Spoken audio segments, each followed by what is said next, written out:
merupakan bulan yang penuh dengan keberkahan. Bulan yang dianjurkan kepada kita untuk memperbanyak melakukan amal kebaikan, seperti bersedekah. Sebagaimana disebutkan dalam sebuah hadis, dari Anas, beliau berkata, "Ya Rasulullah, manakah sedekah yang paling utama?"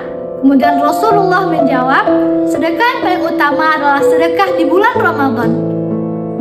Hadis tersebut menjadi dalil akan keutamaan bersedekah di bulan Ramadan. Dan sebagaimana yang kita ketahui, setiap satu amal kebaikan yang kita lakukan pada bulan ini akan Allah lipat gandakan menjadi 10 kebaikan.